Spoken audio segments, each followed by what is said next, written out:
নমস্কাৰ আপোনালোক সকলোকে পুনৰবাৰ আপোন নিউজৰ অন্য এটা ভিডিঅ'লৈ স্বাগতম জনাইছোঁ। আপোনালোক সকলোৰে কাৰণে প্ৰায় 6টাকৈ ভাল খবৰ ঘোষণা কৰিছে অসম চৰকাৰৰ ফালৰ পৰা। অৰুণোদয় আঁচনিৰ পৰা আৰম্ভ কৰি চাউল দালি পৰ্যন্ত আপোনালোক সকলোৰে কাৰণে প্ৰায় 6টাকৈ ভাল খবৰ ঘোষণা কৰিছে। আমাৰ অসম চৰকাৰৰ যোৱাকালি প্ৰথমখন কেবিনেটৰ বৈঠক সুকলমে পাৰ হৈছে।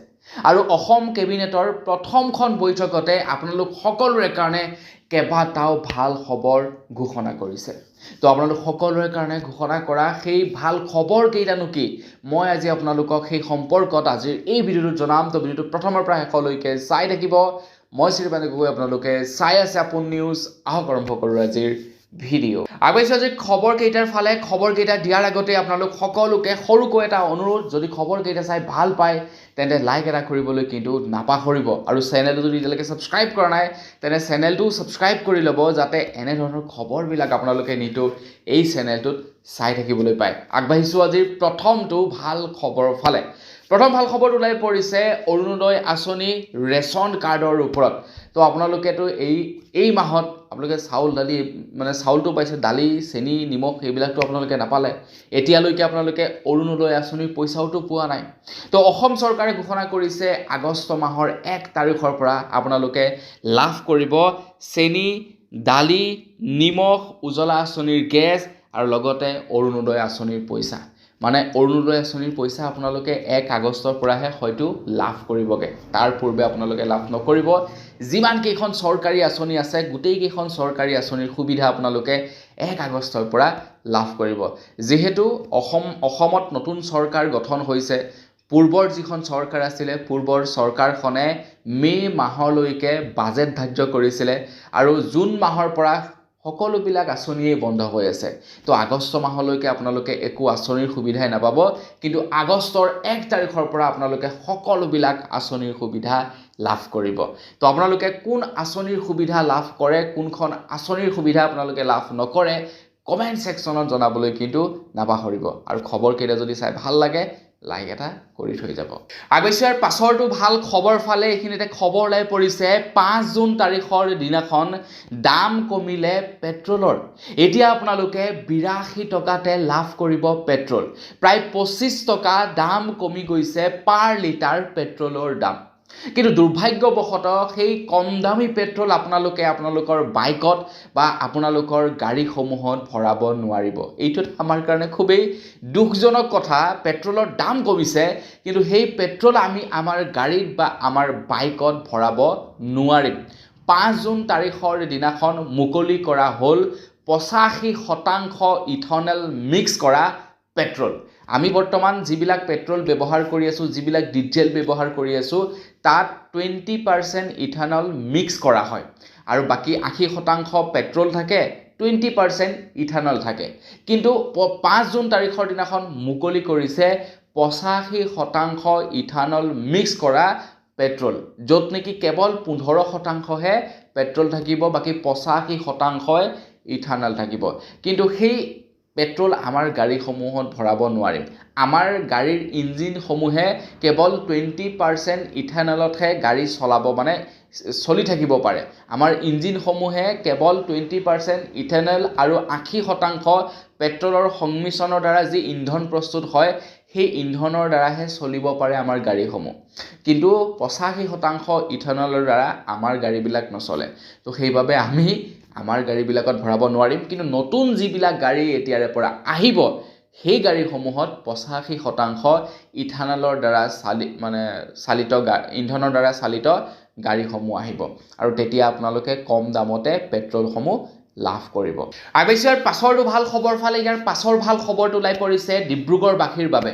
তো আপুনি যদি ভিডিঅ'টো ডিব্ৰুগড়ৰ পৰা চাই আছে তেন্তে আপোনালোকৰ কাৰণে এইটো এটা বিৰাটেই ভাল খবৰ। তাৰ কাৰণে আজিৰ ভিডিঅ'টোত লাইক এটা কৰিবলৈ কিন্তু নাপাহৰিব। তো খবৰ ওলাই পৰিছে ডিব্ৰুগড়খনক এতিয়া ছেকেণ্ড ৰাজধানীলৈ দ্বিতীয় কেপিটেললৈ উন্নত কৰা হ'ব বুলি জনাইছে। অসম কেবিনেটে সিদ্ধান্ত লৈছে যে অনাগত 5 বছৰত ডিব্ৰুগড়ত 500 কোটি টকাৰ কাম কাজ কৰিব বুলি জনাইছে।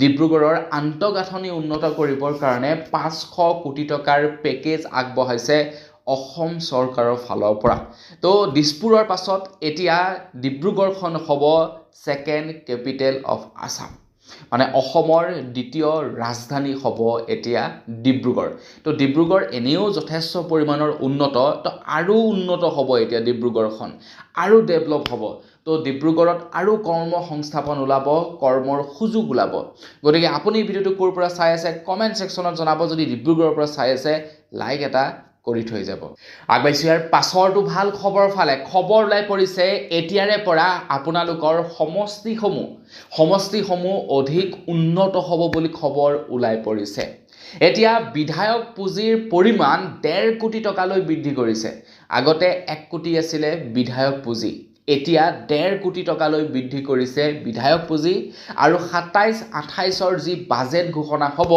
সেই বাজেটত 1.5 কোটি টকাৰ পৰিৱৰ্তে 2 কোটি টকা কৰিব বিধায়ক পুঁজি মানে এজন বিধায়কে এতিয়াৰে পৰা তেখেতৰ মানে নিজাববীয়াকৈ আঁচনি প্ৰস্তুত কৰিবৰ কাৰণে নিজাববীয়াকৈ উন্নয়নৰ কাম কৰিবৰ কাৰণে 1.5 কোটি টকা পাব আৰু 27-28ৰ বাজেটত তেওঁলোকে 2 কোটি টকাকৈ পাব বুলি জনাইছে মানে সমষ্টি উন্নয়নৰ বাবে তেওঁলোকৰ ফালৰ পৰা নিজাববীয়াকৈ কাম কৰিবৰ কাৰণে 1.5 কোটি টকা খৰচা কৰিব পাৰিব বোলে কৰবাত দলং এখন নিৰ্মাণ কৰিবলৈ হ'ল সৰু খুৰা তো বিধায়কজনে ক'লে যে মই দলংখন বনাই দিম বোলে টকা 5 লাখ চেংচন কৰি দিছোঁ তো বিধায়কে সেইটো মানে কৰিব পাৰিব বোলে এই ৰাস্তাটো বেয়া হৈ আছে তো মোৰ বিধায়ক পুঁজিৰ পৰা এই ৰাস্তাটো চেংচন কৰি দিছোঁ 2 লাখ টকা দি দিছোঁ ৰাস্তাটো বনি যাব তো বিধায়ক পুঁজিৰ পৰিমাণ এতিয়া প্ৰায় 1.5 কোটিলৈ বৃদ্ধি কৰি দিছে আগতে 1 কোটি আছিল এতিয়া 1.5 কোটিলৈ বৃদ্ধি কৰিছে অৰ্থাৎ এতিয়াৰে পৰা সমষ্টিবিলাকৰ কাম আৰু মানে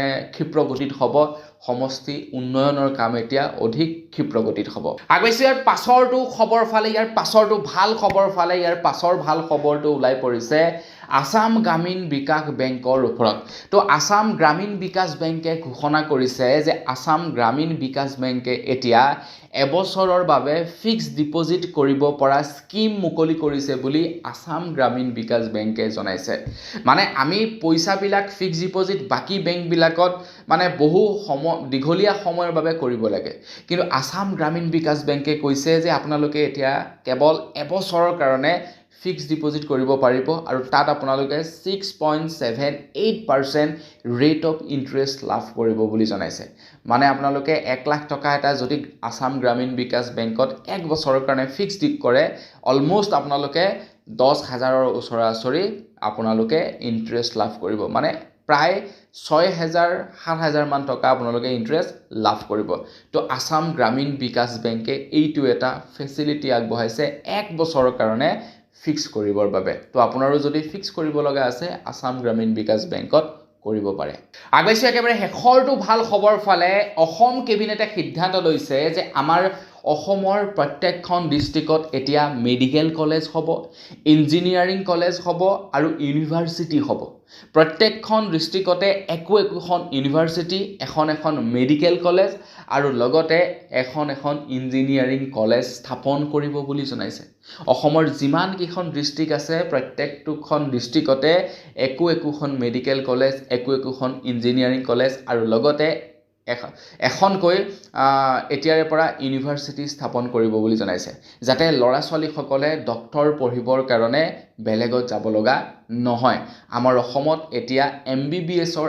আসন বৃদ্ধি কৰিব বুলি জনাইছে যাৰ ফলত নেকি দুখীয়া শ্ৰেণীৰ ল'ৰা ছোৱালীসকল যিসকল মেধাৱী ল'ৰা ছোৱালী তেওঁলোকে MBBS পঢ়িব পাৰিব বৰ্তমান সময়ত কি হয় মানে খুব পৰ্যাপ্ত পৰিমাণৰ সিট আছে য'ত নেকি অসমৰ ল'ৰা ছোৱালীবিলাকে যদি পঢ়িব বিচাৰে তো তেওঁলোকে খুব মানে স্মাৰ্ট বা ভালদৰে তেওঁলোকে পাছ কৰিব লাগিব তাৰ পাছত স্থান পাব আৰু যিসকলে নেকি ভালদৰে ধৰি লওক অকণমান ইফাল সিফালৰ পইচা পাতি আছে তেওঁলোককতো বাহিৰতে পঢ়ায় কিন্তু দুখীয়া শ্ৰেণীৰ ল'ৰা ছোৱালীবিলাকক বাহিৰত পঢ়োৱাটো খুব মানে কষ্টলি হৈ যায় যথেষ্ট খৰচা হয় সেইকাৰণে তেওঁলোকে পঢ়িবগে নোৱাৰে কিন্তু অসমতে এতিয়া এভেইলেবল সিট হ'ব MBBSৰ ফলত আমাৰ অসমতে ল'ৰা ছোৱালীসকলে কম খৰচত MBBS পঢ়িব পাৰিব মানে ডক্টৰ পঢ়িব পাৰিব তো প্ৰত্যেকখন ডিস্ট্ৰিক্টতে এতিয়া মেডিকেল কলেজ আৰু প্ৰত্যেকখন ডিস্ট্ৰিক্টতে ইঞ্জিনিয়াৰিং কলেজ প্ৰত্যেকখন ডিস্ট্ৰিক্টতে ইউনিভাৰ্চিটি স্থাপন কৰা হ'ব তো অসম কেবিনেটৰ এইটো এটা